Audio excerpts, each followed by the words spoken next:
चलिए बोलो प्राणनाथ प्यारे की जय हो। प्रथम लागू दो चरण को धनी ये न छुड़ाइयो खिन, लाकित लीला लेनिया मेरे जीव के यही जीवन। इन पाँव तले पड़ी रहूं धनी नजर खोलो बा तुम, पलना बालू निरखून मेरे जीव के यही जीवन। बंदो श्री सतगुरु चरण को करूं सप्रेम प्रणाम, अशुभ हरण मंगल करण धन देव चंद्र जी नाम।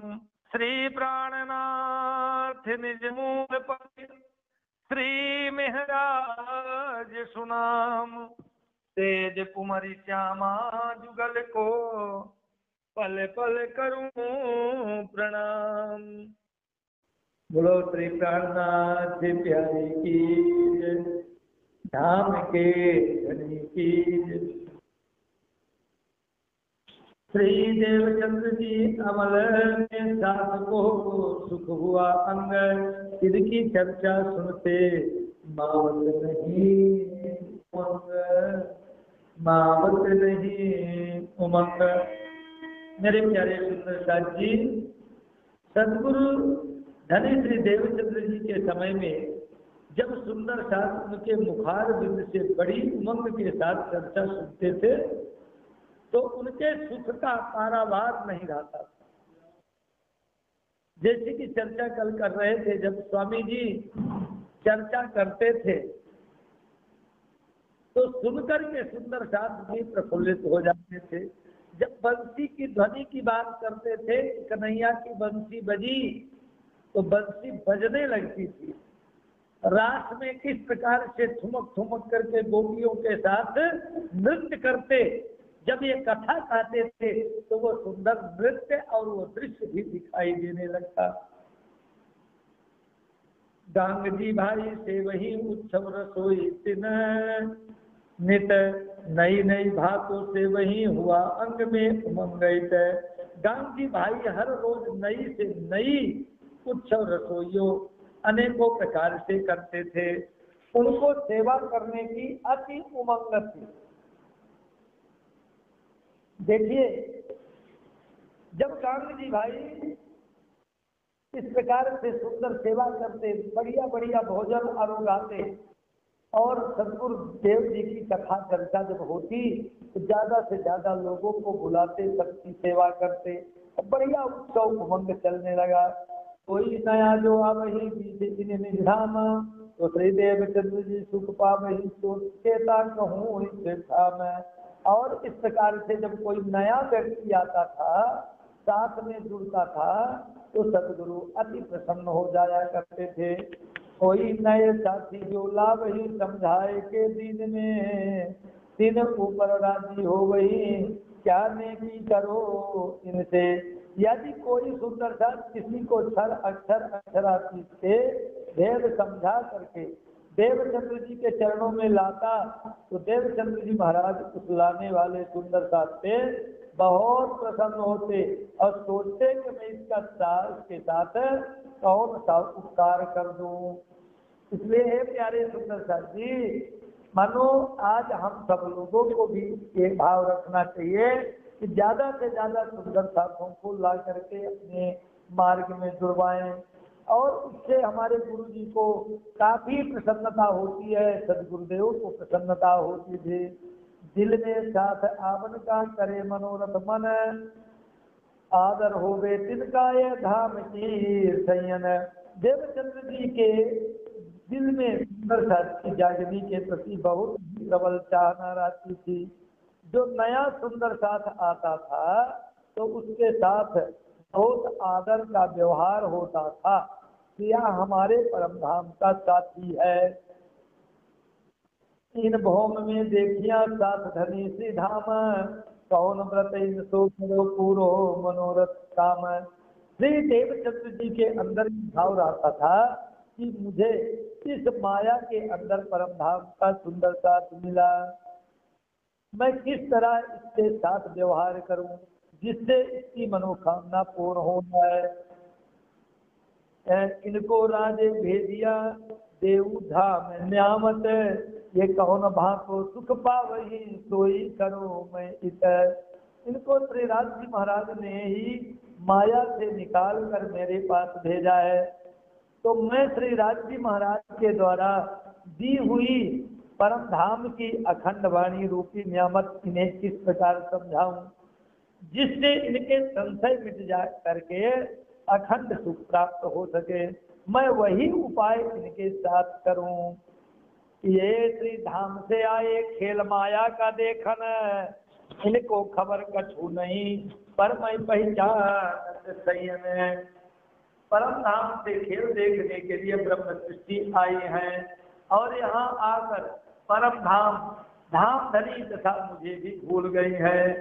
पर मैं तो जानता हूँ कि मेरे परम धाम के सुंदर साथ है। सतगुरु देवचंद्र जी मन ही मन विचार करते हैं कि देखो ये आत्माएं झूठे संसार में आकर के भूली हैं, लेकिन मुझे पता चल गया है कि मैं इन्हें जगाने के लिए आया हूँ, तो मैं अपना कार्य क्यों ना करूँ। ये पड़े माया मिने होए गए परबत है, इनको समझावने कौन ले वे जस। ये मोह सागर के माया जाल में आकर फंस गए और माया के अधीन हो गए। इनको मिथ्या माया से निकालकर परम धाम और श्री राज जी की पहचान कराने का कौन यत्न लेगा। मैं बाहिर ढूंढ के काढ़ो साथ, मोको श्री धाम धनी ने इनके पकड़ाए हाथ। जागनी करते हुए मन में बड़ी उमंगे उठती हैं कि नगर नगर में गांव गांव में हमारे सुंदर साथ आकर भूल गए हैं, उनको निकालने के लिए मुझे बाहर जाना चाहिए। श्री राज जी महाराज ने इन सुंदर साथ को जगाने का कार्य मुझे सौंपा है। तो यह मेहनत मोको करनी जरूर है, सिख वास्ते साथ के आगे चर्चा न चलावे पूर है। सदगुरु जी कहते हैं, धनी देवचंद्र जी कहते हैं, इसलिए मुझे इस जागनी के कार्य के लिए अवश्य मेहनत परिश्रम करनी चाहिए। ये भाव मन में लेकर सुंदर साथ के साथ चर्चा को बड़े आवेश से मरम खोल बताते थे। माने सारा राज खोल खोल करके विस्तार से बताते थे कि ए मेरी आत्मा, तो यहाँ की नहीं हो, तुम्हारा घर परम धाम है। और जगाते ने बताते कि मेरी आत्माओं जागो, जगाने वाले आ गए। नित्याने चर्चा हो गए तो खेती कहो भी तक, साथ रहे नजर में आज्ञा नहीं मोहे हक। प्रतिदिन चर्चा होती और जिसमें नए नए प्रमाणों से नई उमंग के साथ विस्तार पूर्वक समझाते थे, जिससे सबको भली बात चर्चा समझ में आ जाए। वे सब पर एक भाव से प्यार करते थे। तब सुंदर साथ है कि जागनी का कार्य उनके विचार में रहता था कि मेरे धाम के धनी ने मुझे इस कार्य के लिए आज्ञा दे। अजबाई जी मेघ की रहे गांग जी के घर में, श्याम जी को ब्याही की हुई बातें में। अब महराज ठाकुर की बड़ी भाई भाभी जो हरबंश ठाकुर की धर्म पत्नी थी मेघबाई, उनकी भतीजी थी अजबाई, गांग जी की भाई के बड़े लड़के श्याम जी की धर्म पत्नी थी। देखिए ये रिश्ते में प्राणनाथ जी के कैसे आ रहे हैं कि जो गांग जी के भाई के बड़े लड़के श्याम जी की धर्म पत्नी थी और उधर मेघबाई की भतीजी थी, यानी हरबंश ठाकुर की धर्म पत्नी की भतीजी थी।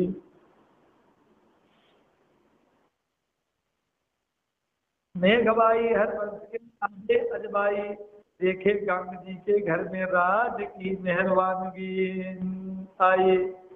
अजबाई प्रायः अपनी बुआ मेघबाई के घर आती हैं और जो कुछ अपने ससुराल गांग जी भाई के घर में श्री राज जी महाराज की मेहर बरसती है उसका वर्णन करती है।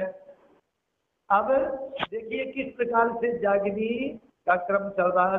राज नित देवे दीदार आरोगे बेर तीन वास्ता मांगे आरोग से आल क्यों फीकी खारी तीन।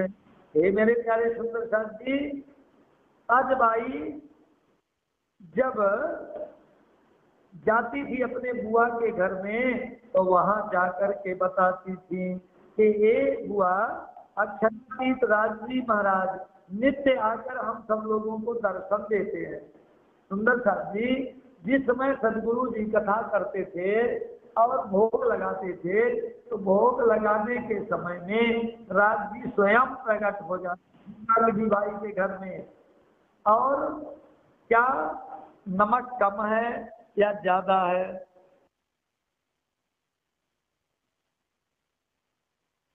सारा ज्ञान बताते थे।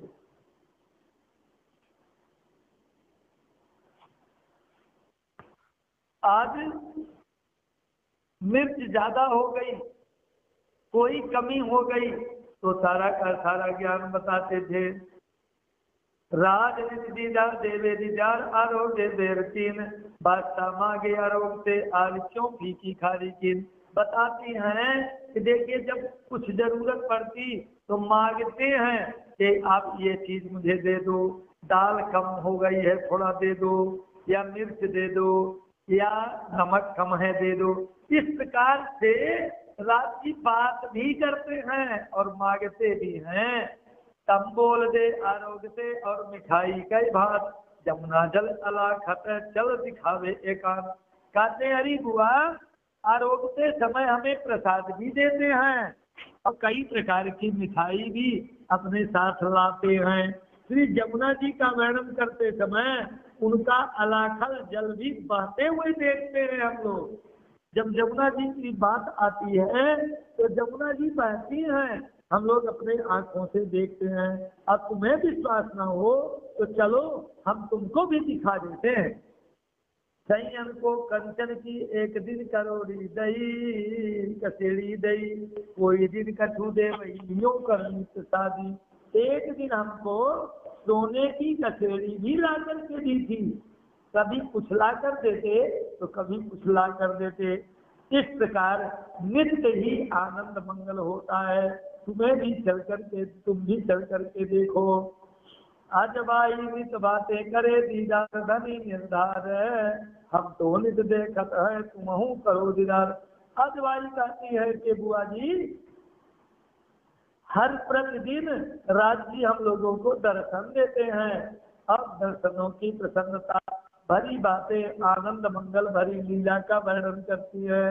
कहती है हे बुआ हम तो नित्य देखते हैं, अब तुम भी चल करके देख लो। तब प्राणनाथ जी जो मेरा ठाकुर है उनकी भाभी है मेघबाई। तब मेघबाई ने कही जाओ गोवर्धन तुम लाओ खबर इनकी फिर बुलाते जाओ हमें। मेघबाई कहती हैं कि हे गोवर्धन तुम जाओ इस अलौकिक लीला को जो सुन रहे हैं तुम देखो और देख करके आओ, फिर हम सब भी चलेंगे। अगर सही बात होगी ना तो हम भी चलेंगी, तुम तो देख के आ जाओ। पद्मा स्त्री गोवर्धन की सो पहले गई सोबत दिन भी आए बात करी मैं देखी लीला। अब गोवर्धन जी की पत्नी थी जिनका नाम था पद्मा, तो वो तो पहले ही चली गई और जाकर के वहां की सारी लीला देखती हैं और ज्यों का त्यों वर्णन कर दिया कर। तब गोवर्धन गए जाए के लगे कदम मैं शरण तुम्हारे आइया जगावने आत्मा। गोवर्धन ने कहा हे धामधनी हम आपके चरणों में आए हैं अपनी आत्मा के कल्याण के लिए, आप मेरी आत्मा को जागृत करिए। संवत 1687 एक कार्तिक में मजबूर यहाँ से भी उदय भई उदया मूल अंकुर। संवत 1687 के कार्तिक माह में ये प्रसंग हुआ। फिर गोवर्धन ठाकुर के द्वारा इस परिवार में अखंड वाणी की चर्चा का अंकुर जागृत हो गया। चुगली खाई कोतवाल सो एक कायस्थ के घर, जो रूमंद बैठत है तुम तो ना ले खबर है। हे मेरे प्यारे सुंदर साथ जी, आज इस झूठे संसार में ना लोग कैसे कैसे हैं, कोई किसी की अच्छाई करते देख भी नहीं पाते, ईर्ष्या सबको आ जाती है। यहाँ पर कुछ लोगों ने देखा, जा करके कोतवाल से चुगली कर दी और कहा कि वहाँ तो स्त्री पुरुष रात भर सब लोग घर में बैठते हैं, तुम कुछ देखते नहीं हो, क्या बात है, क्या करते हैं।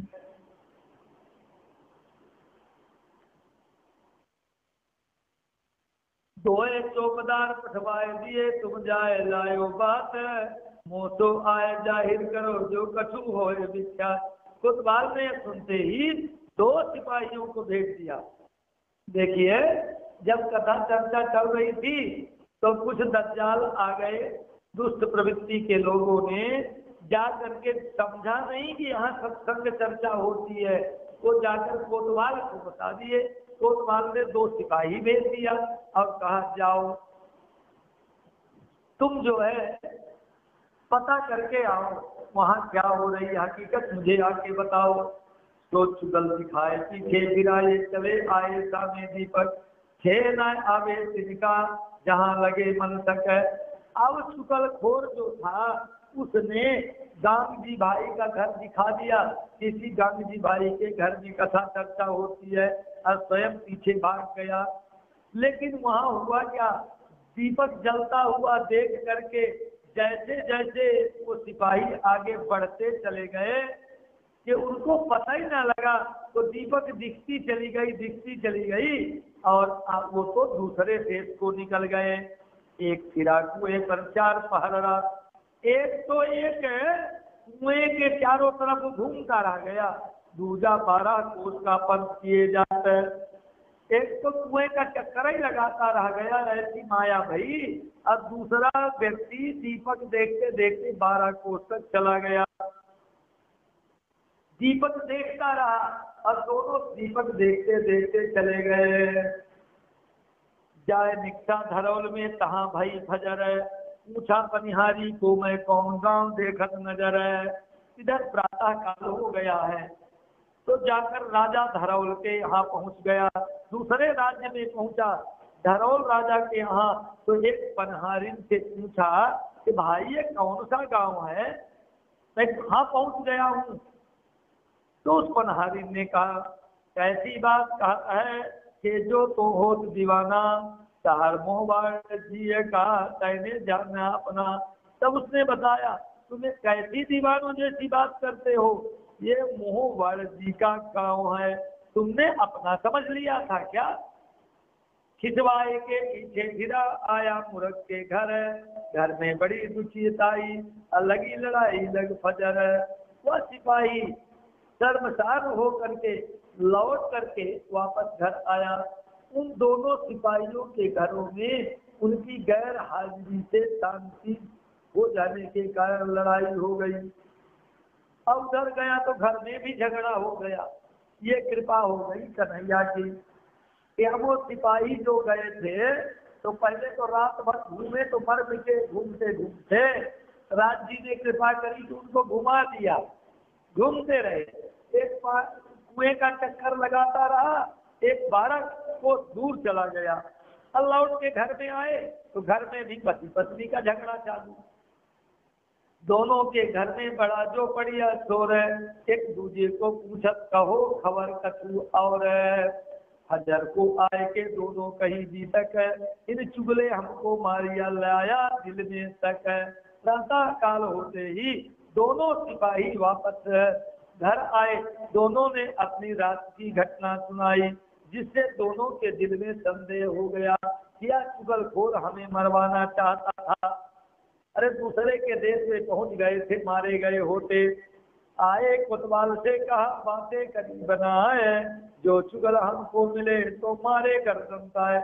सिपाहियों ने कहा कि अगर कहीं वो चुगलखोर फिर मिल जाता तो हम तो उसका गर्दन उड़ेड़ कर मारे ही डालते। हमको इन चुगल ने मार डाले आज, जागा ऐसी बताई सूझे न कोई काज। अब वो सिपाही कहते हैं ये चुगलखोर ने तो हमको आज इतना परेशान किया, खतरे के स्थान में भेज दिया था, हमारी तो सुधय बुध नहीं रही, बड़ी मुश्किल से हम बच पाए, नहीं आए तो मार ही डालते कोई। इन भात का माजिजे और लाखों दिए निशान, पर साथ कोई न समझे कछु न हुई पहचान। नवतनपुरी में सदगुरु धनी श्री देवचंद्र जी के समय में अनेकों चमत्कार ऐसे होते रहते थे। ग्रंथों में क्षर अक्षर अक्षरातीत के भेदों को अनेकों प्रमाणों से अद्भुत चर्चा भी होती थी, परंतु सुंदर साथ के संशय नहीं मिटे, उन्हें किसी प्रकार की पहचान नहीं हुई। संवत 1675 भादवदी 14 नाम, प्रथम जाम और 12 रवि प्रगटे धनी श्री धाम। जैसा कि पूर्व में बताया था कि संवत 1675 में भादव मास की 14 वाले दिन प्रातः 9 बजे रविवार को श्री केशव ठाकुर के घर श्री महाराज जी का जन्म हुआ, जिनके तन में अक्षरातीत श्री राज जी महाराज प्रगटे। हल्लार देश पुरी नवतन उदय भाई धन, केशव ठाकुर पिता कहिए तहाँ श्री राज प्रगटन। हल्लार देश नवतनपुरी में श्री महाराज ठाकुर का जन्म और केशव ठाकुर और माता धनबाई के घर हुआ। उस सन में श्री देवचंद्र इंद्रावती जी की आत्म ने प्रवेश किया और धाम के धनी प्रकट हो गए।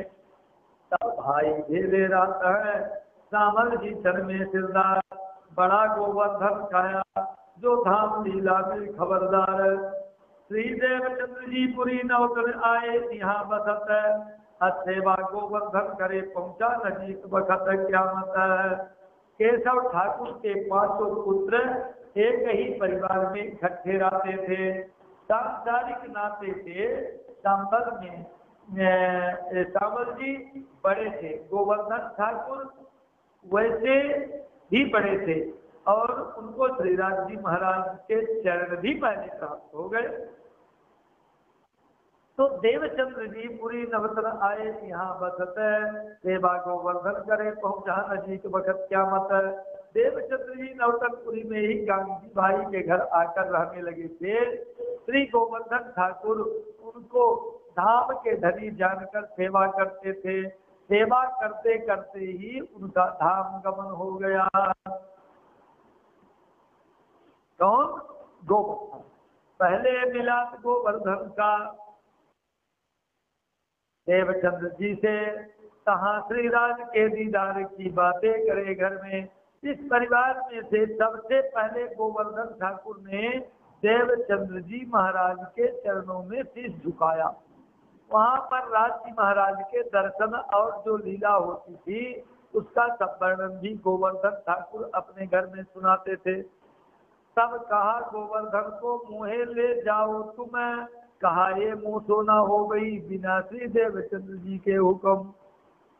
उन गोवर्धन की बात तो आपने सुनी, लेकिन जब वो कथा में जाते थे ऐसी अद्भुत चर्चा को सुनते थे और घर में आकर कहते थे, तब महाराज ठाकुर की आत्मा तड़प पड़ी और वो कहने लगे कि ये भैया मुझे भी संग में ले चलो, हम भी गुरु के चरणों में चले। तब गोवर्धन ठाकुर ने उत्तर दिया कि मैं देवचंद्र जी की आज्ञा के बिना आपको नहीं ले जा सकता। तब गोवर्धन के संग चले श्री महाराज, कहाँ हाथ छुड़ाए के गए सिद्ध रोए गिरे निकाले। अब गोवर्धन के संग महाराज भी चलने को तैयार हो गए। अब जब चलने को तैयार होते हैं तो उस समय हाथ पकड़ करके और पीछे लौटाया। जब अब झटका दे करके गोवर्धन चल पड़े तो पछाड़ खा करके गिरते हैं। महाराज ठाकुर बिलखने लगते हैं, रोते हैं। अरज करी गोवर्धन ने श्री देवचंद्र जी तो आए, आज रोए के पीछे लगे तब भाग के आया धाय। इधर गोवर्धन जी पहले भी पूछा था श्री प्राणनाथ जी ने महाराज ने कि भैया मुझे ले चलो, तो बोले हम भूल गए भाई, हम तो गुरु जी से पूछ नहीं पाए और उनकी आज्ञा के बिना हम कैसे ले चल सकते हैं।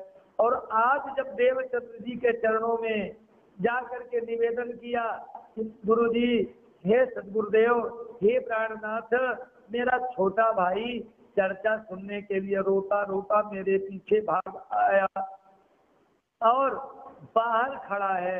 देखिए, गुरु जी की आज्ञा के बिना अंदर नहीं ले जाना चाहते और पीछे पीछे प्राणनाथ जी दौड़ कर चले गए कि मैं तो जाऊंगा जाऊंगा जाऊंगा।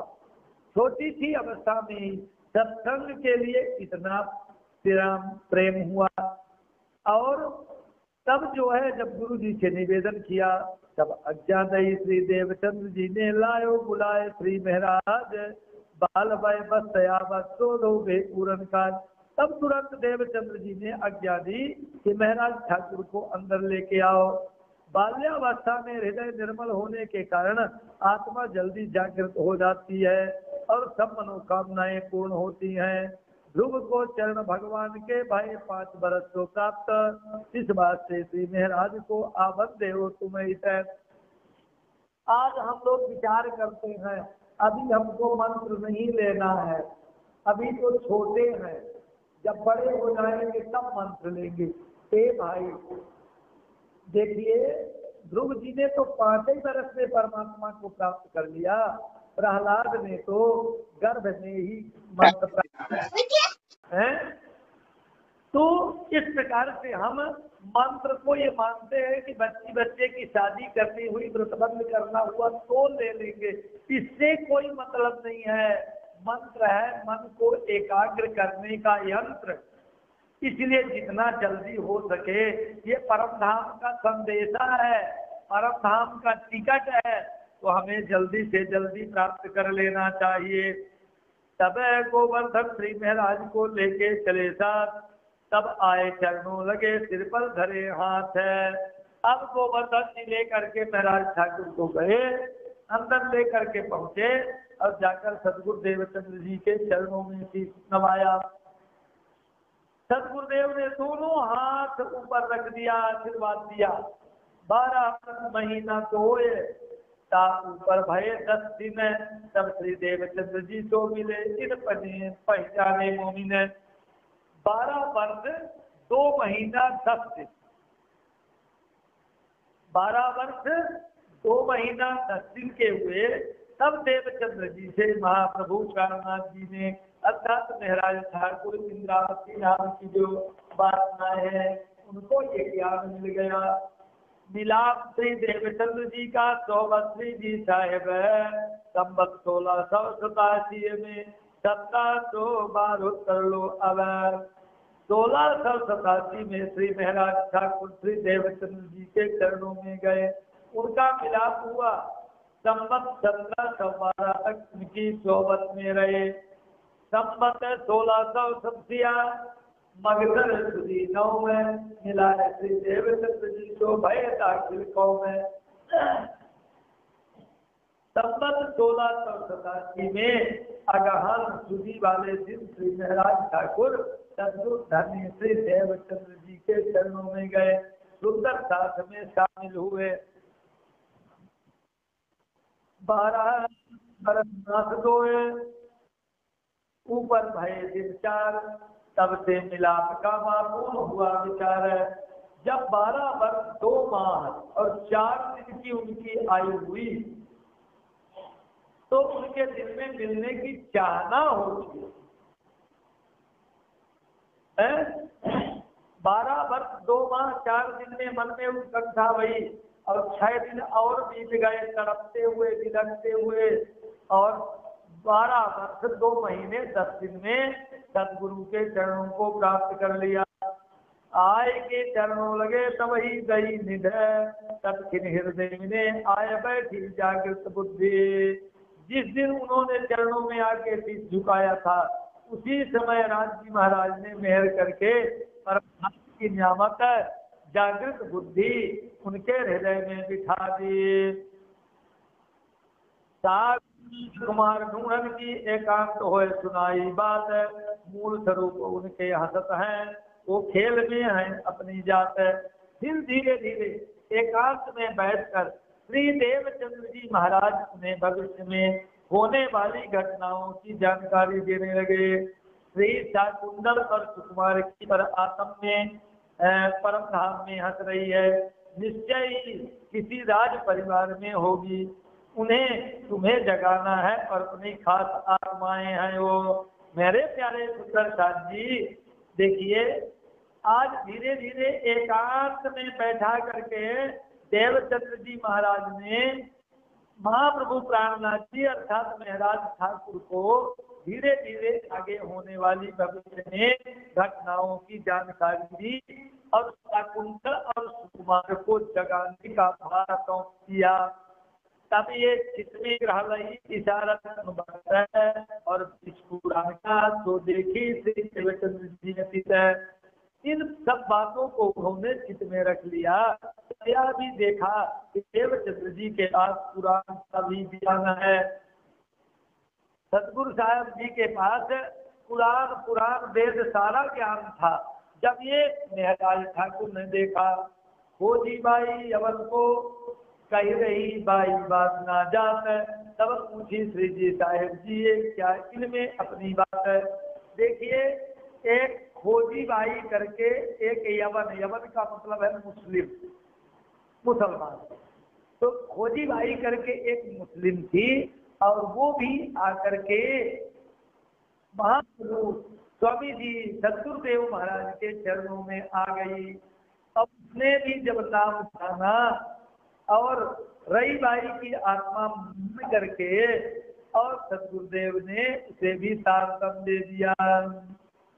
तब श्री देवचंद्र जी ये कहा, या में कोई बात ना जान, इनके कुरान में है अपनी पहचान।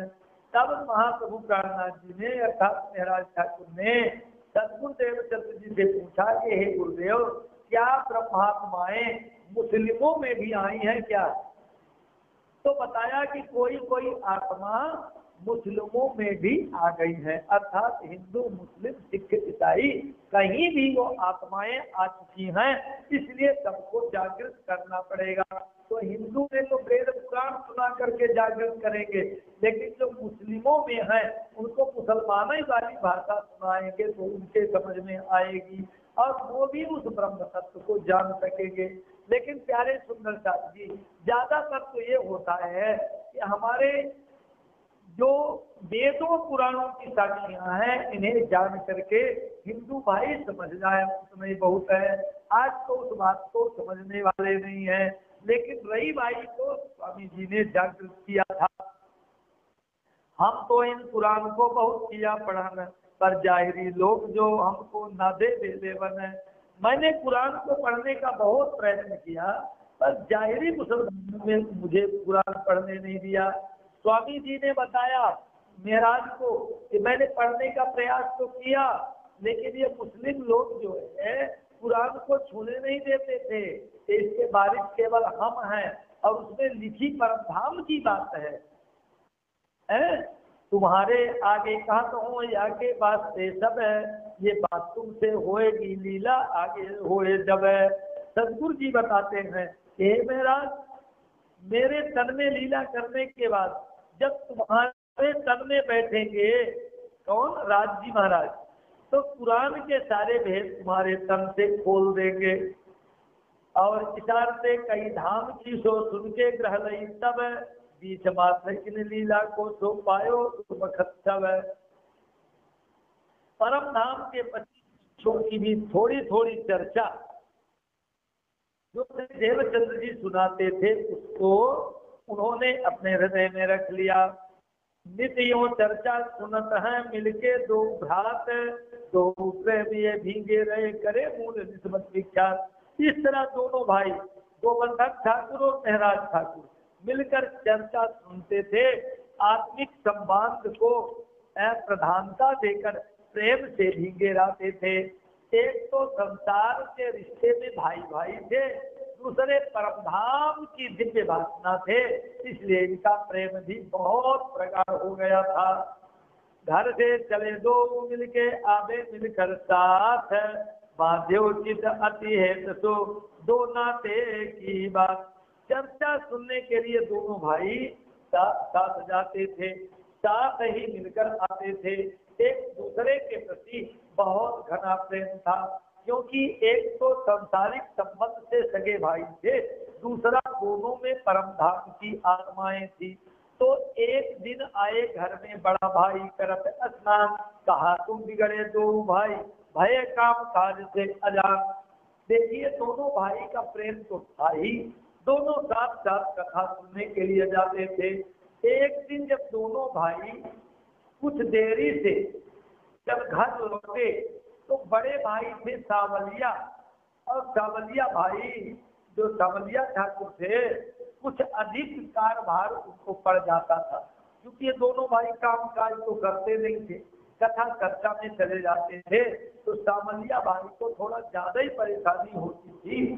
तब आप कुएं में स्नान कर रहे थे और जैसे दोनों भाई आते दिखे, उनको देखकर सावलिया ठाकुर नाराज हो गए, डांटने लगे कि तुम दोनों भाई घर के काम काज से बेपरवाह हो गए हो, तुम किसी काम के नहीं हो, खाने के लिए हो, एक कौड़ी का काम नहीं करते हो। तो सोहबत गंग जी से और गुरु सोहबत है, दोनों को निकाले साहब से, तब तुम सुधर हो। सावलिया ने क्या कहा कि आज मैं पिताजी से कहा करके जिस गुरु से तुम ज्ञान सुनते हो, गांधी भाई के घर में चर्चा सुनने जाते हो, मैं दोनों को नौतनपुरी से निकलवा देता हूँ। अब दोनों नहीं रह पाएंगे ये शहर में, कौन? देवचंद्र जी और गांधी भाई। तब तुम दोनों भाई घर के काम काज की सुध करोगे। जब इस प्रकार से गुरु लोगों को डांट फटकार करते हैं और महाराज को डांटते हैं, तब गुस्से होए दौड़े मारने मिलके भाई दोए, छिपाए माता ने घर में सुनी आए पिता ने सोए। ये मेरे प्यारे सुंदर साथ जी, जब दोनों भैया मिलकर के बड़े भैया को मारने दौड़ पड़े कि गुरु जी की निंदा तो हम सुन नहीं सकते, हरि गुरु निंदा सुने दुकाना पाप होए गौघात समाना। तब माता जी ने बचाया छिपाया सावलिया को, और ये महाराज और गोवर्धन दोनों को समझाया बुझाया, और फिर पिताजी से सारी घटना सुनाई केशव ठाकुर से। तब कही केशव ठाकुर ने जिनकी तुम चर्चा सुनत है, तिन सुनी कान्ह जी भट्ट से बाते श्याम जी मंदिर जीते। केशव ठाकुर ने कहा कि सुनो, तुम लोग जिनकी कथा सुनने जाते हो ना, वो भी जो है कान्ह जी भट्ट से कथा सुनते थे, तो तुम वहां कथा सुनने मत जाओ, तुम तो चलो कान्ह जी भट्ट के यहाँ कथा सुनो।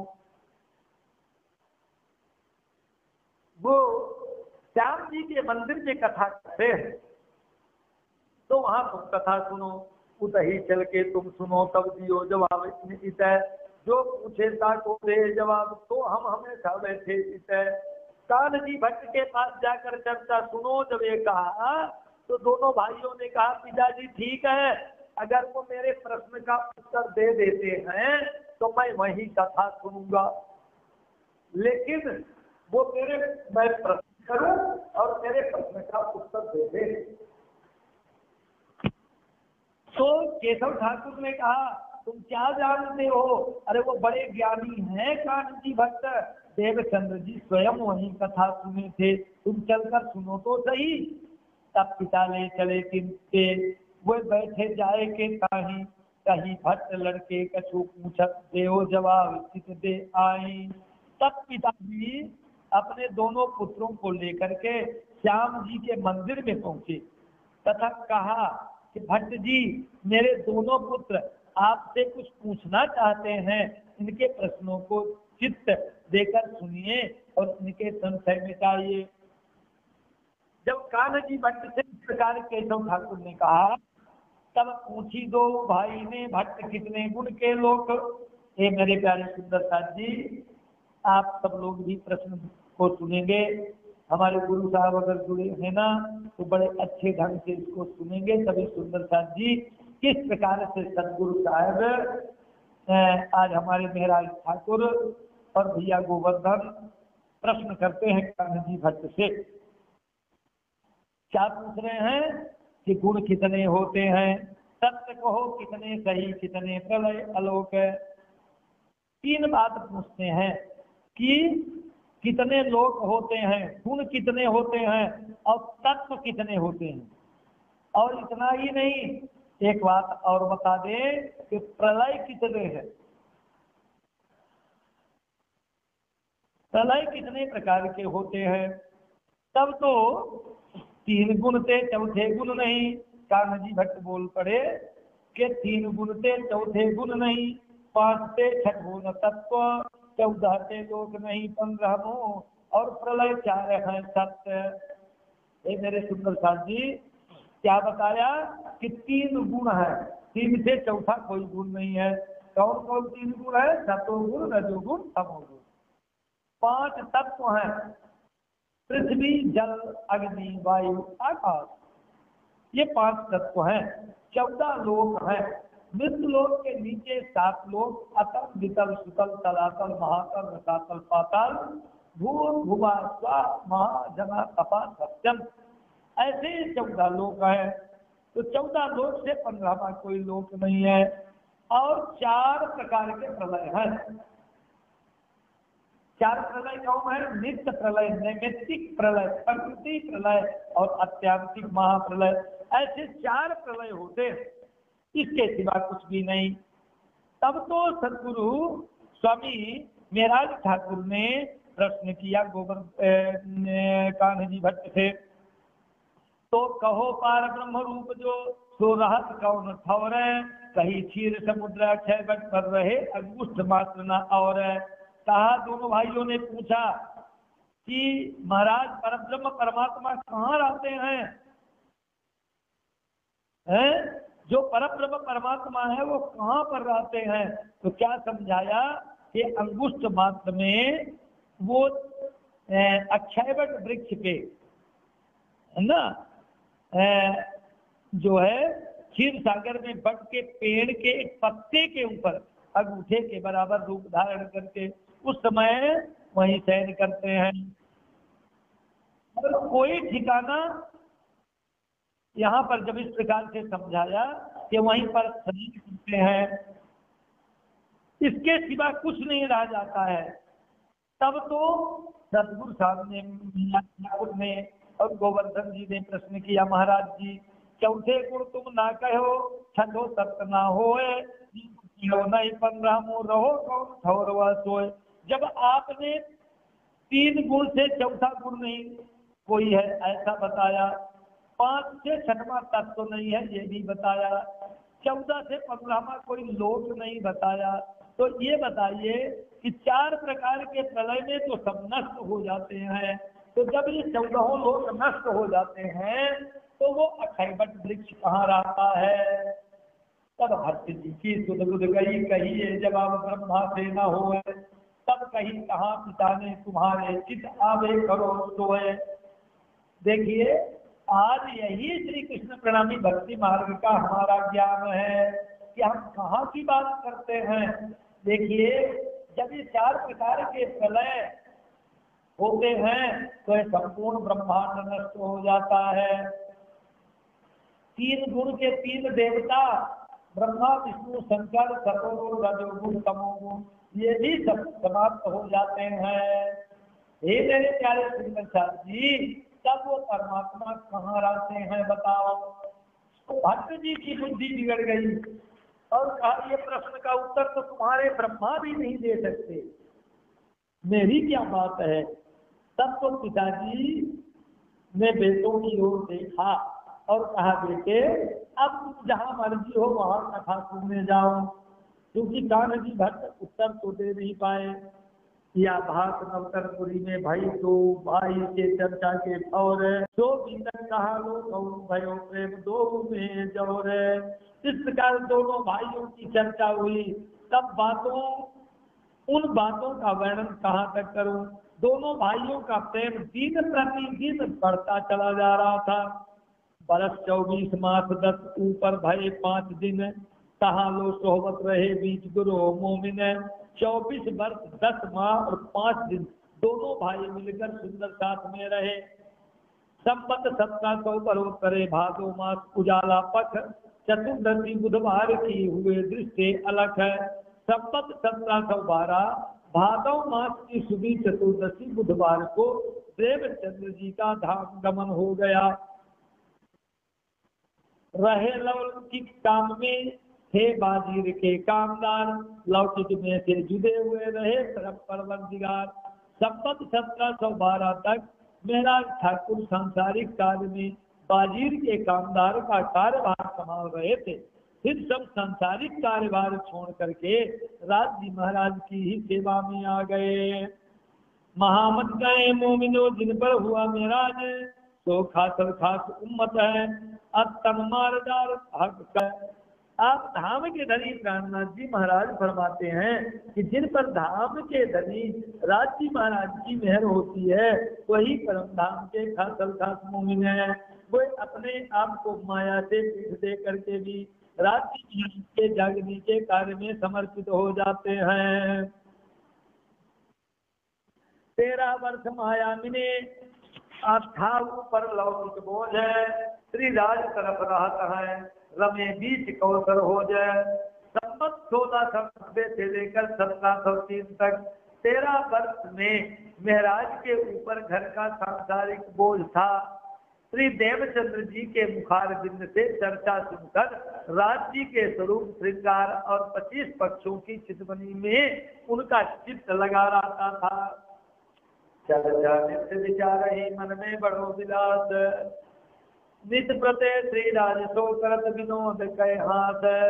देवचंद्र जी के मुख से चर्चा सुनते थे, उस समय नित्य विचार करते थे जिससे उनको बहुत सुख होता था। देवचंद्र जी को धाम का धनी जानकर उनसे कई प्रकार के हाथ विनोद भी करते थे।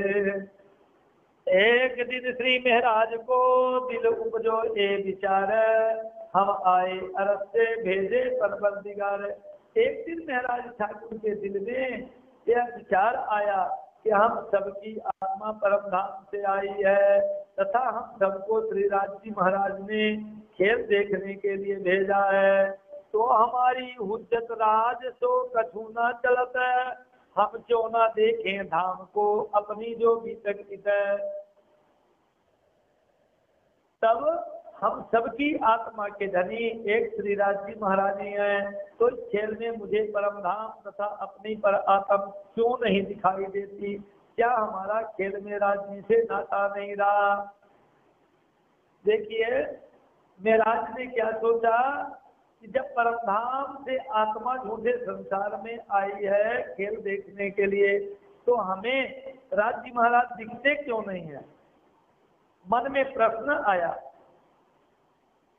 देवचंद्र जी देखत श्री धाम के निशान, तो हमारे आगे कर देते हैं पहचान।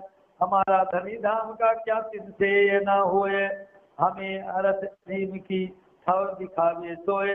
देवचंद्र जी परम धाम को देखकर श्री परम धाम का वर्णन करते हैं तथा हमारे सामने सब वर्णन करके पहचान कराते हैं। हमारा धनी धाम क्या तिनसे ये ना हुए, हमें अरथ अजीब की और दिखावे सोए। देवचंद्र महाराज के धाम धनी वही हैं, तब मेरे भी वही हैं। देवचंद्र जी महाराज के धाम धनी वही है और मेरे भी धाम धनी वही है, तो अखंड परम धाम के सब निशान मुझे क्यों नहीं दिखते? क्या कहा कि जो ये सदगुरु साहब को दिखाई देता है तो हमें क्यों नहीं दिखाई देता? तो हमारा खेल में इतना भी ना चलत है, तो क्यों कहिए हम धाम के ऊपर न देखे भी तक है। यदि हम खेल के अंदर परम धाम को भी नहीं देख सकते, यदि हम अपने परम धाम को भी इस खेल में नहीं देख सकते, तो हम कैसी ब्रह्म सृष्टि हैं? अर्थात हमें वो परमात्मा क्यों नहीं दिखाई दे रहे? पर हमने है अवगुण है, इस वास्ते अंतराय। जब अवगुण हम का रहे तब क्यों न देखे हम ताए। महाराज ठाकुर कहते हैं हमारे अंदर बहुत अवगुण हैं, जब तक ये अवगुण नहीं हटे तो धामधनी राज्य दिखाई नहीं दे रहे हैं। इस तरह से अवगुण को ढूंढने लगे। जब नजरों जो ही आईना काट दिए, तब सब देवचंद्र जी के आगे आए अर्ज करते ये मेरे अवगुण मुझको काट दे वो सब इंद्रियन के। फिर श्री देवचंद्र जी के आगे आकर भी यही विनती करते कि हे धनी, मेरे इंद्रियों के अवगुण अपनी कृपा से दूर कर दीजिए। श्री महाराज इस प्रकार से अब आकर के सदगुरु के सामने विनय करते कि मेरे अवगुण हटा दो। जब तक मेरे अवगुण नहीं हटेंगे तब तक धाम धनी नहीं दिख पाएंगे। तब देते उत्तर तिद में न कोई अवगुण, तू निर्मल आत्मा उत्पन्न। फिर अपने दिल में करते ये विचार, धाम धनियों का मुँहे चलना इन पर। देखिए देवचंद्र जी उत्तर देते हैं कि तुम्हारे तन में परम धाम की इंद्रावती जी की आत्मा है और आत्मा सदा ही गुण अवगुणों से रहित निर्मल होती है। फिर दिल में यकीन लेकर विचार करते हैं कि जो धाम के धनी कहते हैं मुझे उसी पर चलना है। सुनत से मुख चर्चा देवचंद्र जी की, जब चर्चा भी चर्चा कर साथ आगे चल। धनी देवचंद्र जी के मुखार बिंद से जो चर्चा सुनते हैं तो सुनी हुई चर्चा को दोबारा सुंदर साथ को सुनाते हैं। वचन वर्णन करते हैं लेते हैं अपने सिरे, ये मुँह को जो कहता है मुँहे चलना इन पर। वचन वर्णन करते हैं लेते हैं अपने सिरे, ये मुँह को जो कहते हैं मुँह चलना इन पर। सदा यही विचारते हैं कि जो सदगुरु महाराज चर्चा सुनाते हैं मेरी ही आत्मा को निर्मल करने के लिए सुनाते हैं, इसलिए वो सारी चर्चा को अपने ही सिर पर लेकर उस पर अमल करते हैं।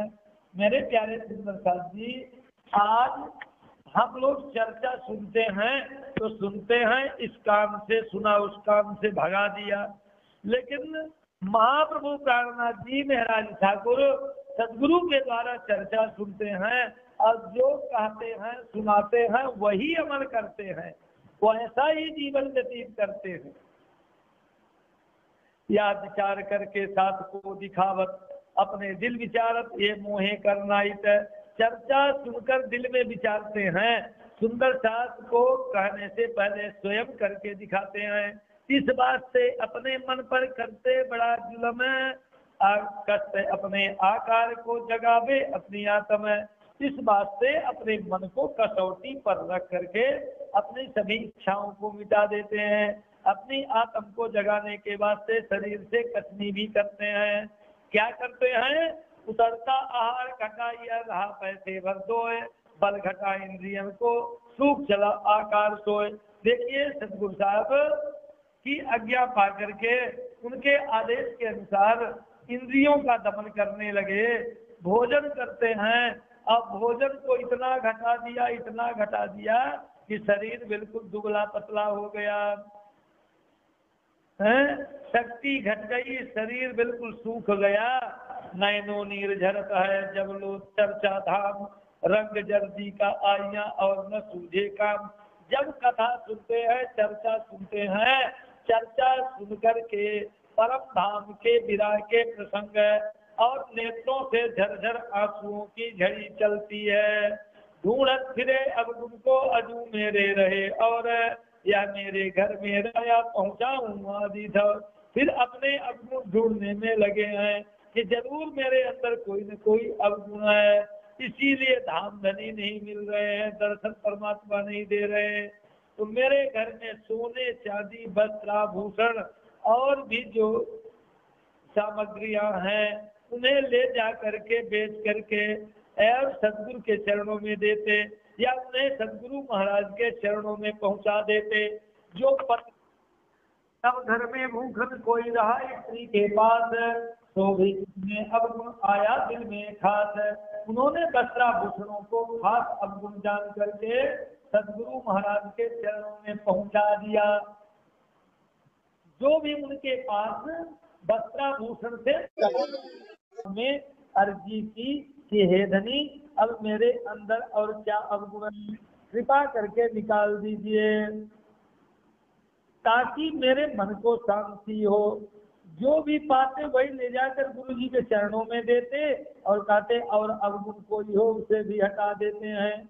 मेरे आगे मन की मैं देखो परख, बाजार ही में चलते ये कहूँ चले ले हरख।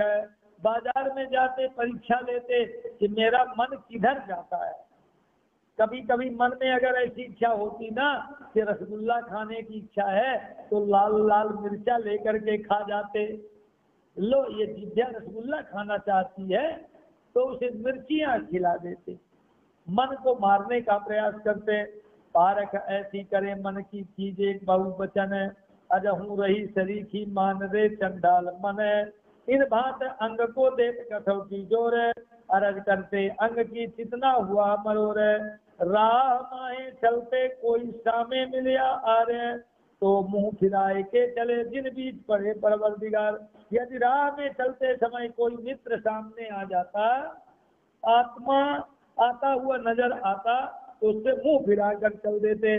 कोई व्यक्ति मित्र अगर आता तो कहीं मेरा टाइम बर्बाद ना कर दे, इसलिए सदगुरु साहब मेरा ठाकुर अपना दूसरी ओर देख करके वहां से निकल जाते और परमात्मा के नाम में एक पल भी व्यर्थ ना गमाते।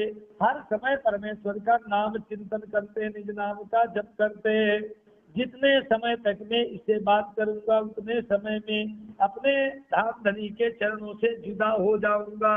इतनी कठिन कसौटी पर चितमनी करके रंग महल परिक्रमा तथा अपनी पर आत्मा को देखा। इतने से आकर बिल्कुल और आगे इनका आकार क्षीण हो गया। तब श्री धाम में आगे फिर बाल्या गिरत अपना आपा देखिया किया आकार को रद्द। तब लाल भाई आए के कहा आगे श्री देवचंद्र जी श्री महाराज के आकार की अरज आए करी। एक भाई पहले चलिया तब यह हुआ तैयार है, तुम क्यों ना कहा हो डर नहीं लगा रहे। तब श्री देवचंद्र जी ये सवाल किया महाराज क्या है तेरे दिल में तो मुझे कहो आज। इस प्रकार महाराज ठाकुर ऐसी विधि देख करके बालबाई कहते हैं। बालबाई आकर के देवचंद्र जी से कहते हैं,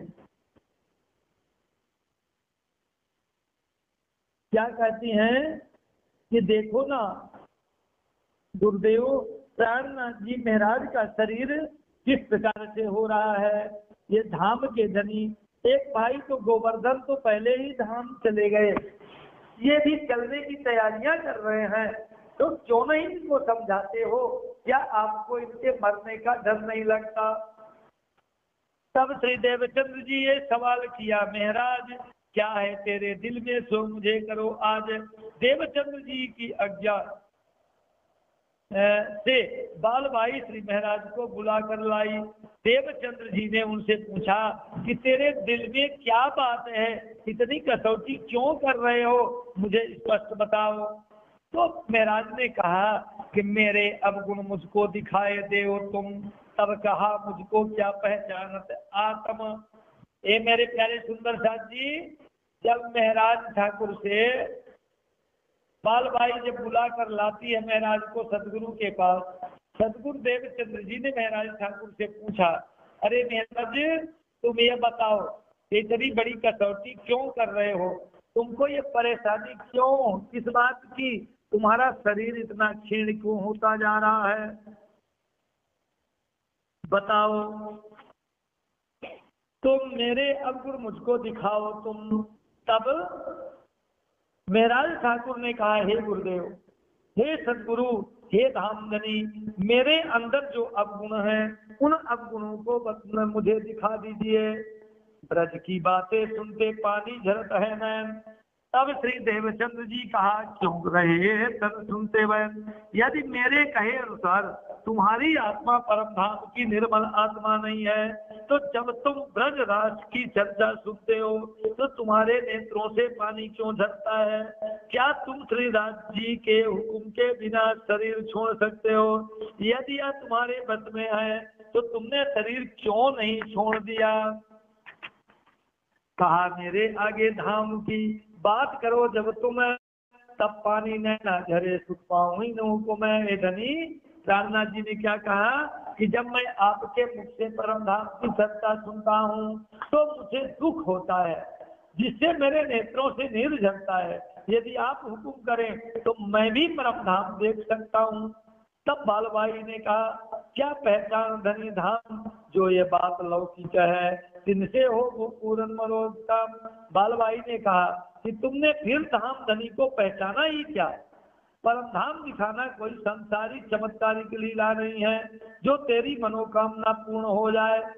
जो पहचान हो गए स्वरूप की, तो पलक न रहे नैन, प्रदीक्षणा फिरता रहे और मुख ना निक्षेप न। यदि तुम उनको सदगुरु के स्थान पर धाम धनी के रूप में पहचान लेते तो एक पलक के लिए भी तुमसे दूर नहीं होते, हर पल सेवा में ही रहते, कुछ भी मांगने की इच्छा नहीं होती। जो मुझे देखे धनी धाम का, तो पलक न फेरे नैन, रात दिन दे प्रदीक्षणा मुख न निक्षेपन।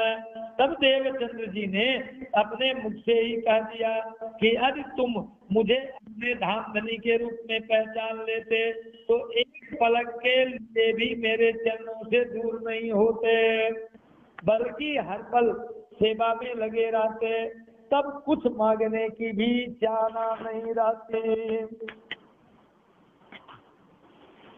ये अवगुण नहीं तेरे क्या कहत ये सुख, अगिनत न देखे अवगुण कहो न जाए या मुख। तेरी आत्मा परम धाम की है, जिससे तुम अखंड चर्चा के अपार सुख लेते हो। तुम्हारे अंदर कोई भी अवगुण नहीं है। यदि तुम अवगुण ही देखना चाहते हो तो इतना भारी अवगुण तुम्हारे अंदर है, जिसे मुख से नहीं कहा जा सकता, क्योंकि आत्मा के संबंध से तुमने धनी ना मानकर सदगुरु ही माना है।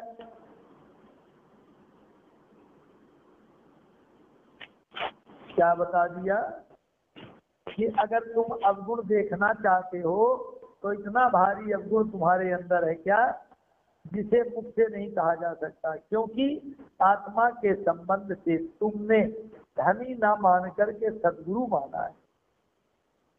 अर्थात सदगुरु नहीं, साक्षात धाम धनी है। श्री देवचंद्र जी पूछिया, क्या है तेरे मन में, तुम देखो मैं क्यों ना देखूं, तो क्यों ना होए मुझसे। सदगुरु देवचंद्र जी ने कहा कि तू सच सच बताओ, तुम्हारी चाहना क्या है। तब महाराज ठाकुर ने कहा कि आपको परम धाम दिखाई देता है और मुझे क्यों नहीं दिखाई देता। या बस तो हुकुम की तो होवे एक ही ठौर, मोह उठाए तुम बैठो पर ना होगे कहूँ और। तब धनी देवचंद्र जी ने कहा, ये बात मेरे बस की नहीं है, ये बात श्री राज जी के हुक्म की है। श्री राज जी महाराज एक समय में एक ही मोमिन के दिल में बैठते हैं। यदि तुम चाहते हो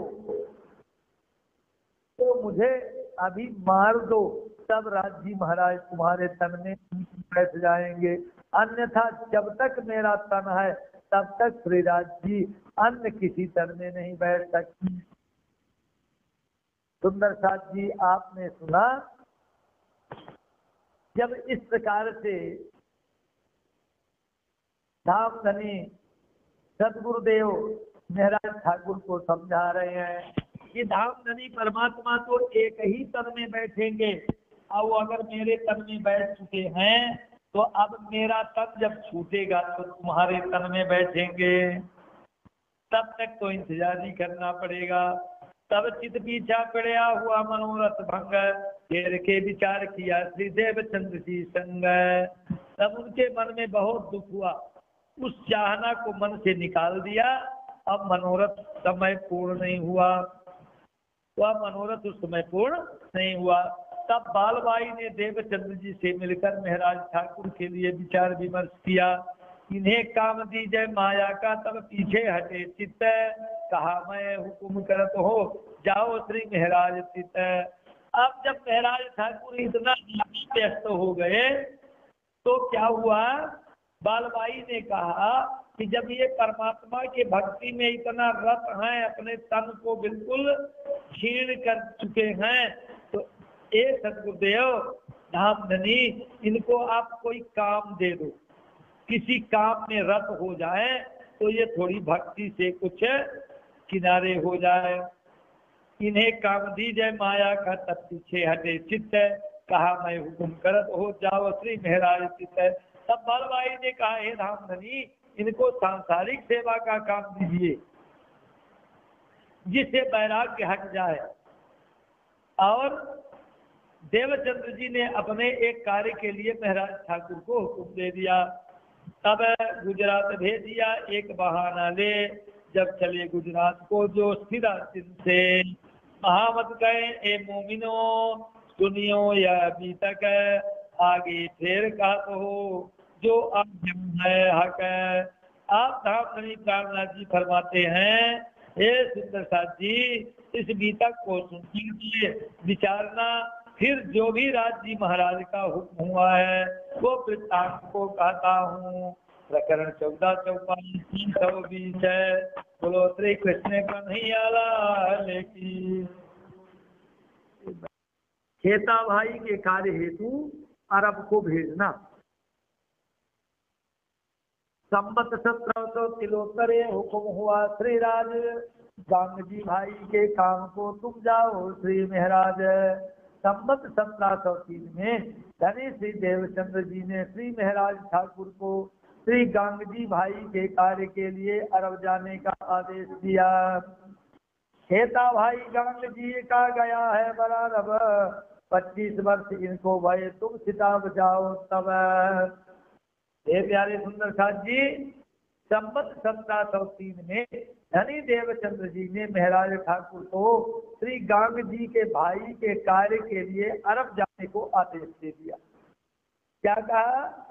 गांग जी भाई का भाई खेता भाई जो 25 वर्ष से सांसारिक धंधे के वास्ते अरब गए हुए हैं, उनको माया से निकालने के लिए तुम शीघ्र अरब चले जाओ। जो ये आवे साथ में तो सेवा होए श्रीराज, तो शोभा होए तुमको पूरे होए सब काज। श्री देवचंद्र जी ने कहा तो मान लिया हुक्म, नाव चलत बराबरता में बैठो तुम।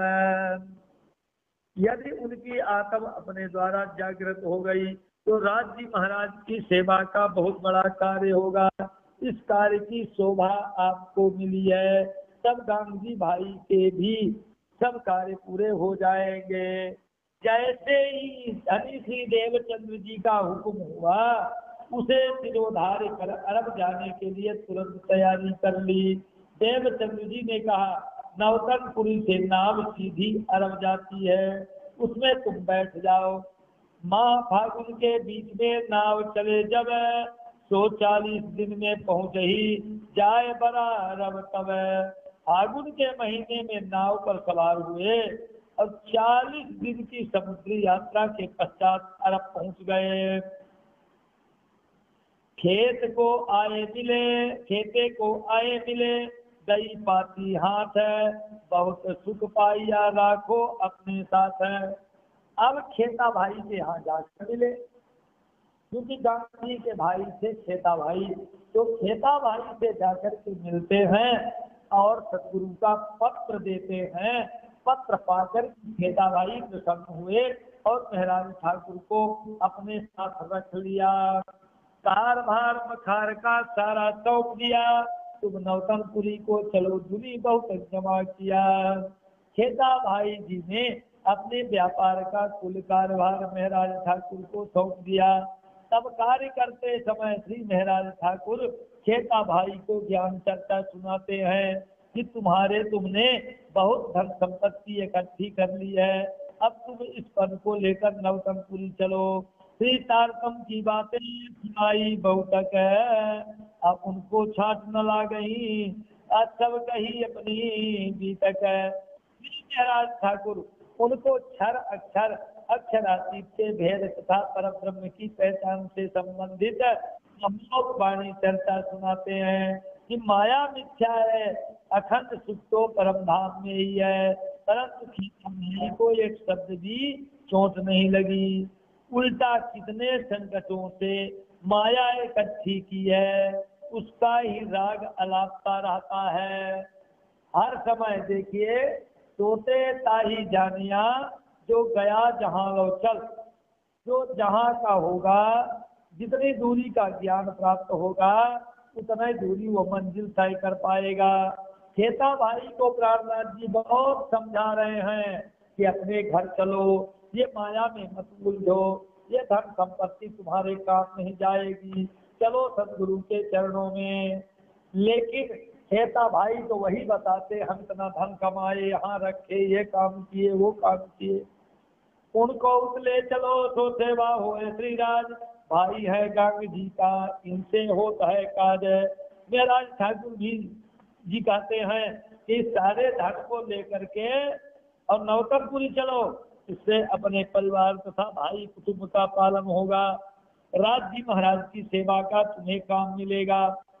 4 बरस परवारते रहे बड़ा रब जब, खेता पहुंचा अपने ठौर को मौत हुआ तब। महाराज ठाकुर 4 वर्ष तक बड़ा अरब में खेता भाई के व्यापार में कार्य को समेटने में ही लगे रहे। एक दिन महाराज ठाकुर जब बाहर गए हुए थे तो पीछे से खेता भाई की मृत्यु हो गई। तब अपने कर्मों के अनुसार स्वर्ग सिधार गए, परम धाम नहीं गए। माल मता बखार पर हुई हाकिम की मोहर, ये तो रहे बाहर किया हाकिम ने जोर।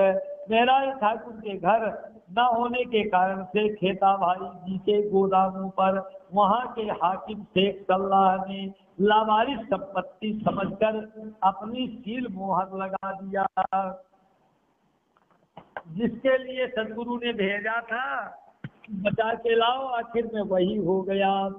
तब उन हाकिम ने बुरी करी नजर, चले पिछली रात को पहाड़ में भई फजर।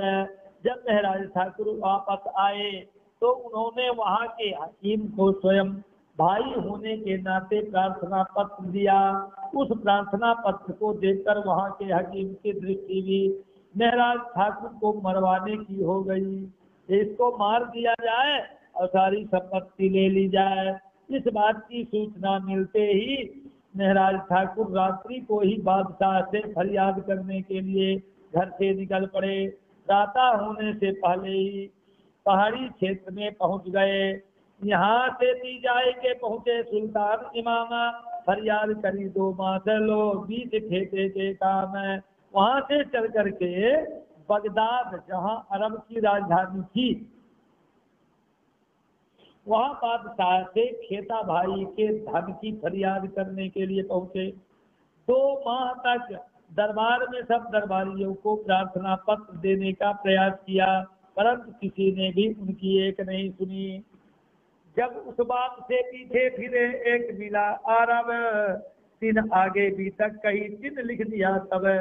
तब निराश हो करके जब वे आपस लौट रहे थे तो रास्ते में आप श्रीराज जी महाराज आरब का रूप धारण कर महाराज ठाकुर से मिले। आरबी भेष में राज जी महाराज स्वयं मिल गए महाराज ठाकुर को और निराशा का कारण पूछा। महाराज ठाकुर से सारी हकीकत को सुनाया।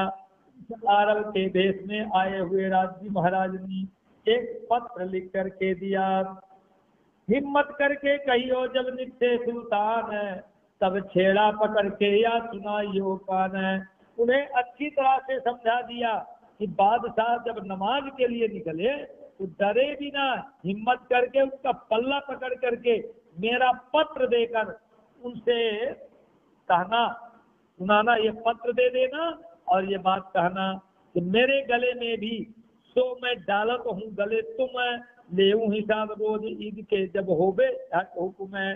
खेता भाई का कार्य जो सदगुरु महाराज जी ने मुझे सौंपा था, मैं आज आपके जिम्मे सौंपता हूँ। ये आप मेरा न्याय कर दीजिए, नहीं तो बस आखिरत को खुदा न्यायाधीश बन करके बैठेंगे। तब आप गुनाहगारों की लाइन में खड़े होंगे। उस समय मैं तुम्हारा पल्ला पकड़कर खुदा से हिसाब करा लूंगा।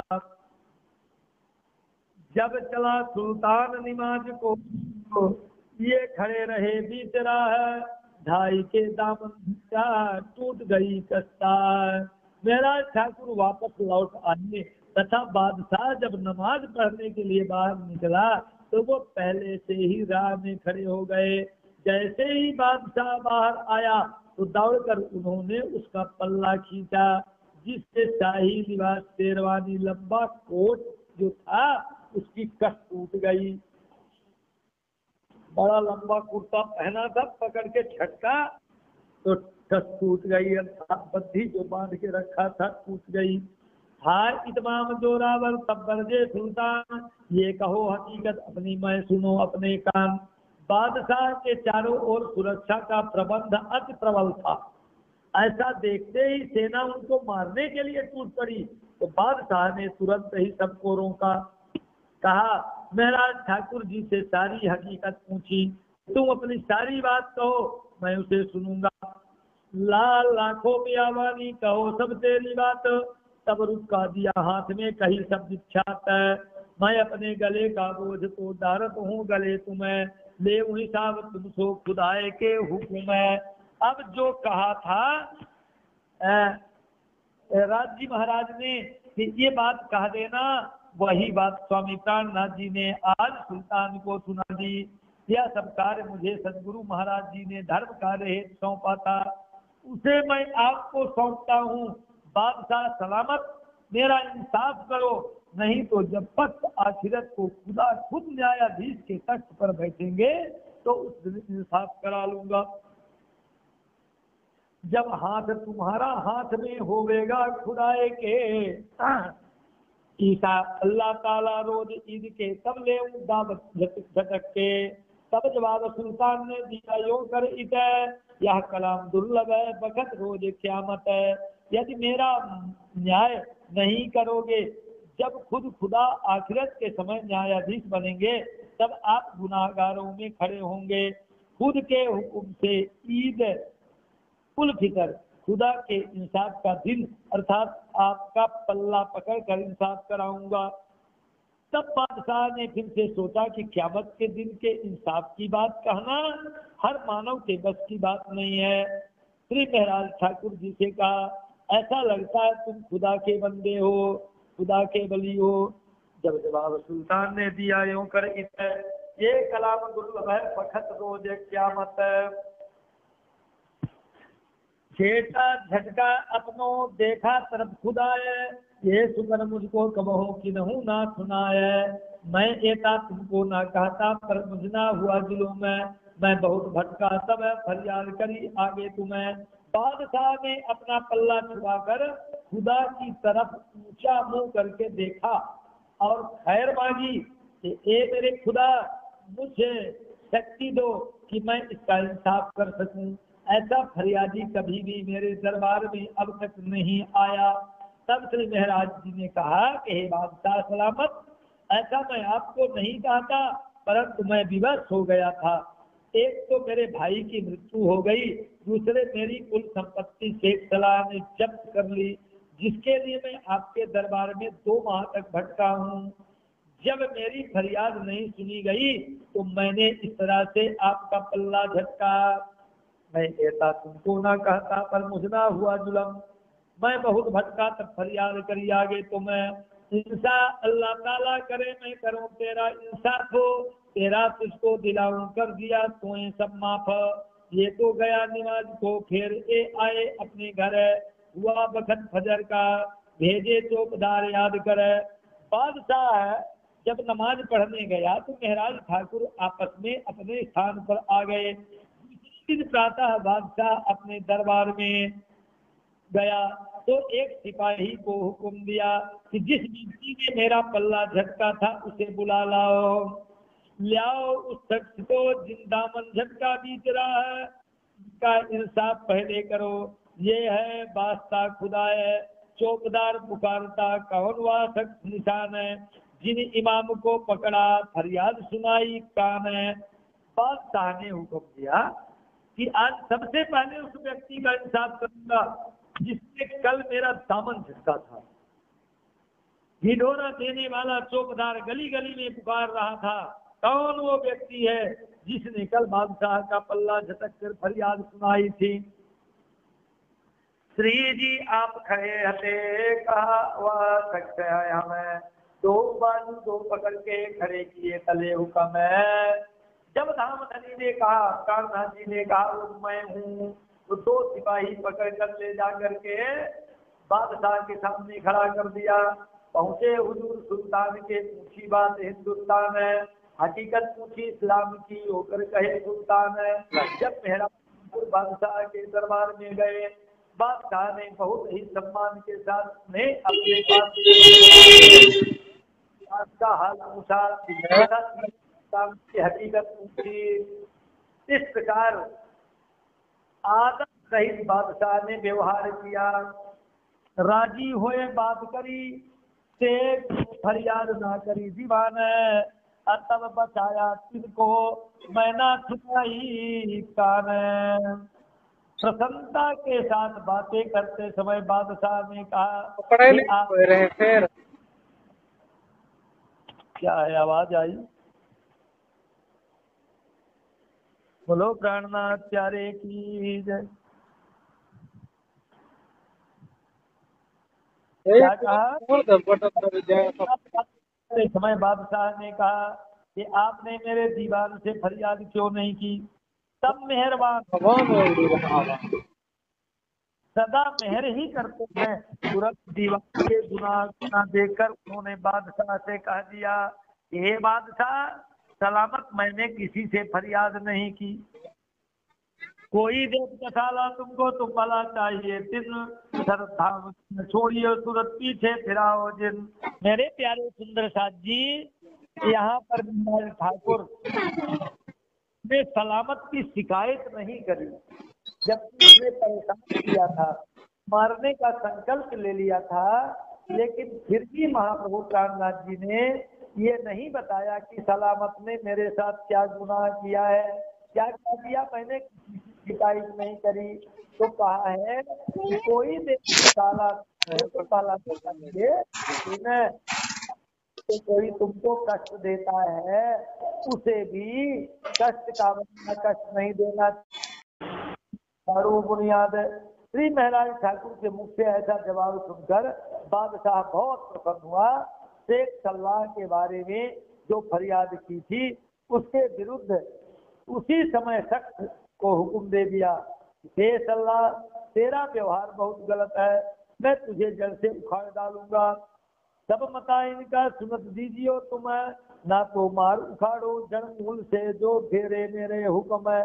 शेख सल्लाह उस हुक्मनामे को देखते ही महाराज ठाकुर को संपूर्ण माल मत्ता दे देना।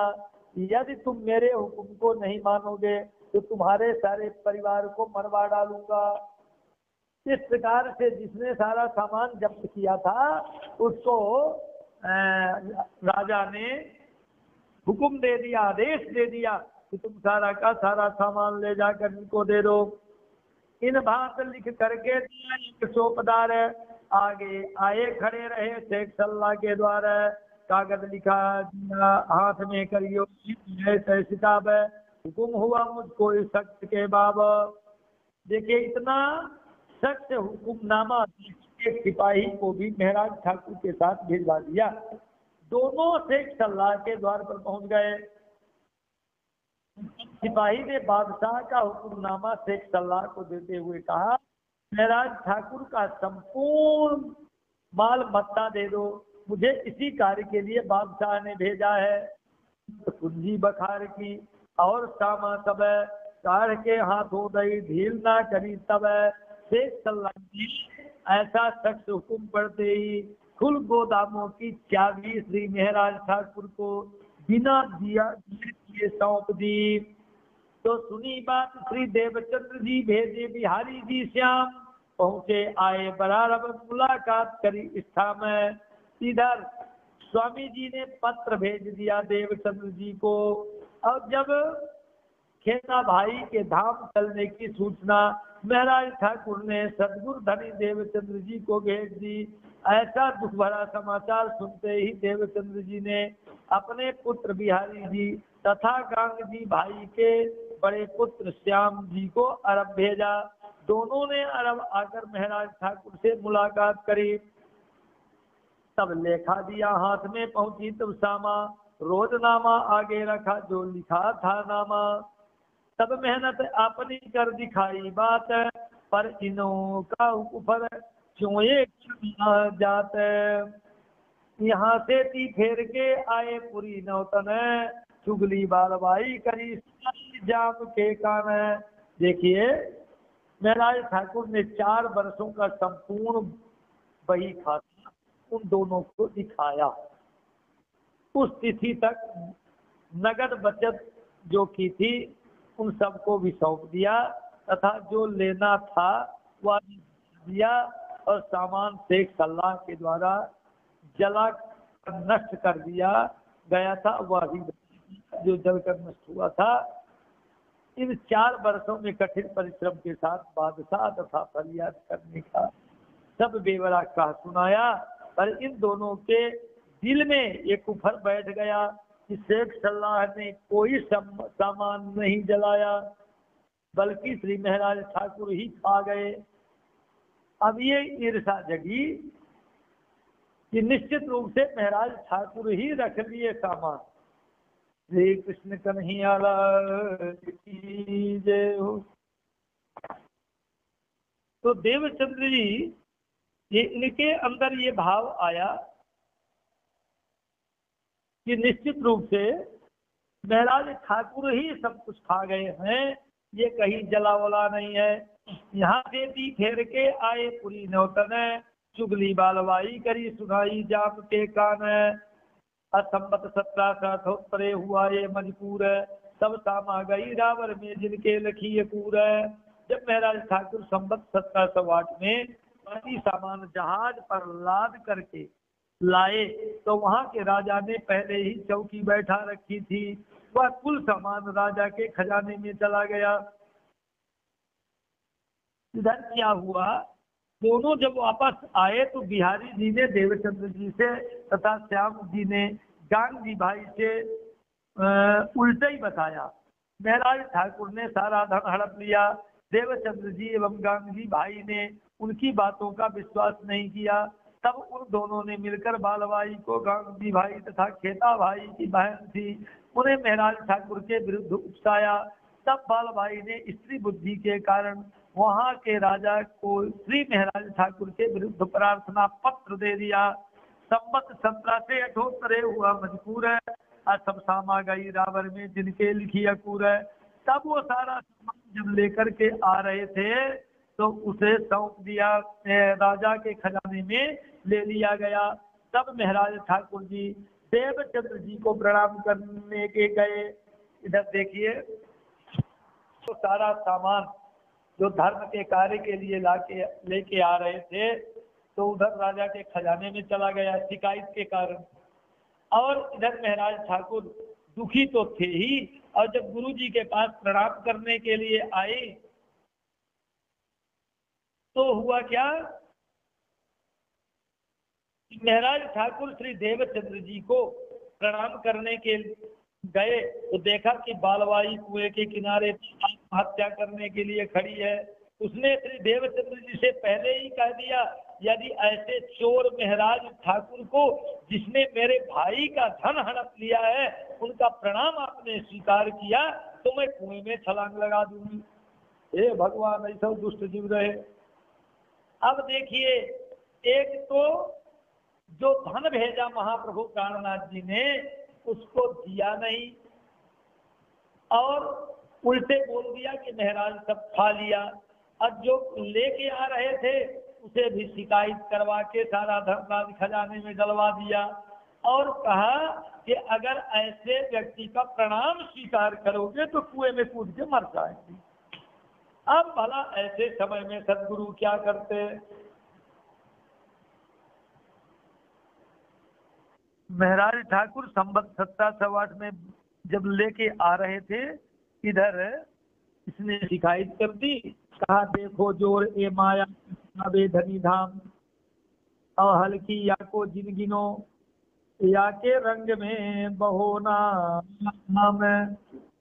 खट ऋतु में साथ को कहया सभी एक खोल, शिखापन विध विध के साथ वास्ते कहे बोल।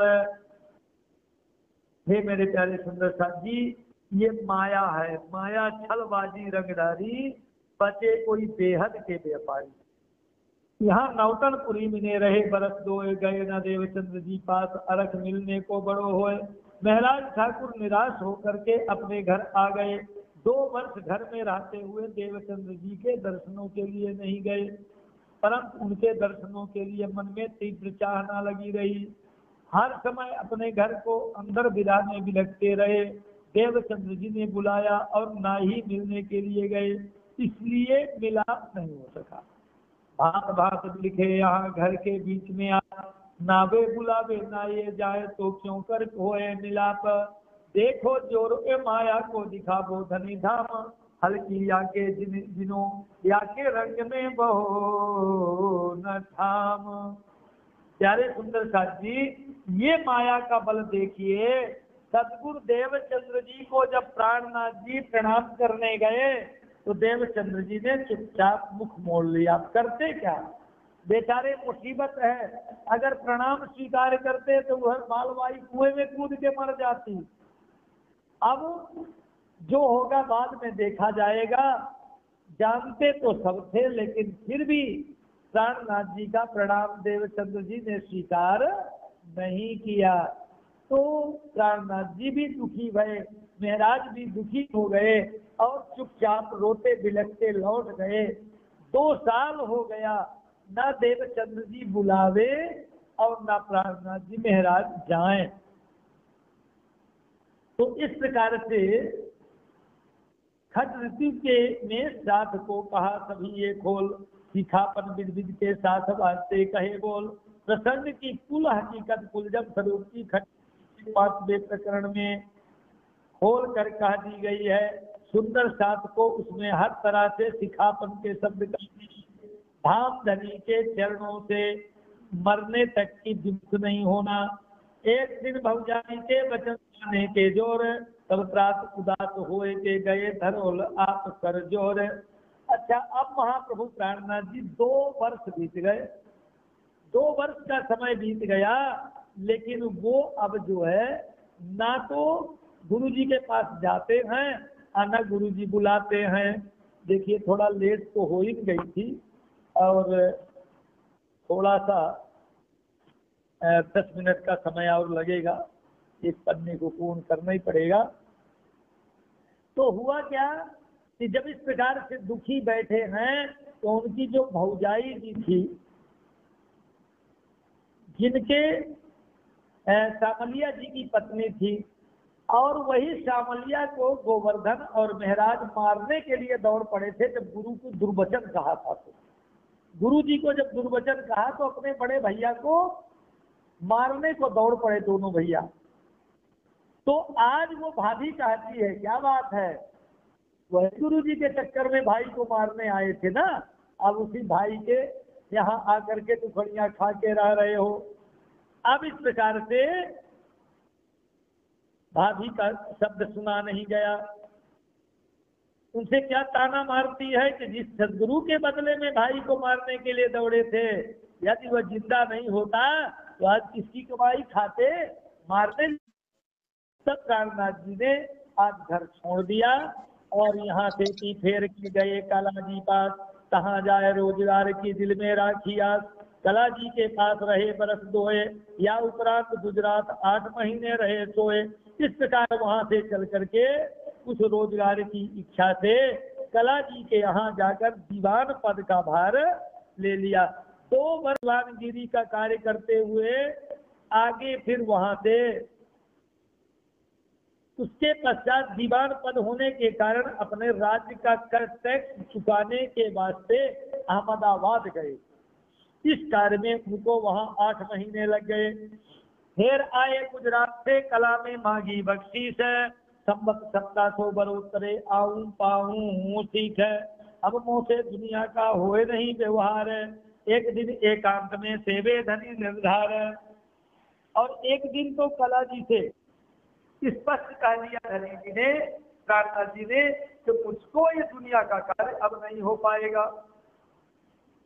मैं अब एकांत में अपने उस धनी की सेवा करना चाहता हूँ, ये कारभार आप संभालिए। तब कला जी ने कहा तेरा हो अख्तियार, जिन्हें जानू जिन्हें सौंप दो तो चला बेकार व्यवहार। कला जी ने कहा कोई हो कि बच्ची हो तो दीवानगी का काम उसने दे दो। इन समय श्री देवचंद्र जी की श्री सूरत में धाम बुलाए लाओ महाराज को मेरे हुजूर इच्छा में।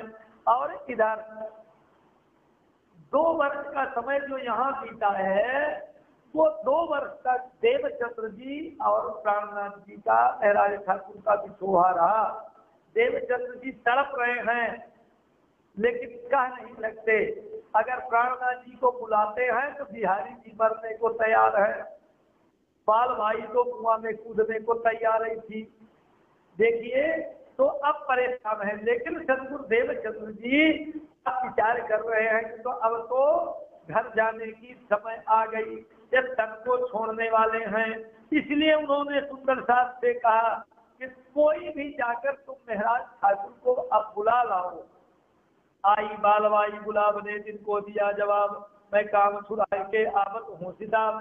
देवचंद्र जी महाराज जी की बात को सुनकर बालवाई, जिसको अब अपनी भूल का पता चल चुका था, जो कुआं कूदने को जा रही थी, उसे पता लग गया था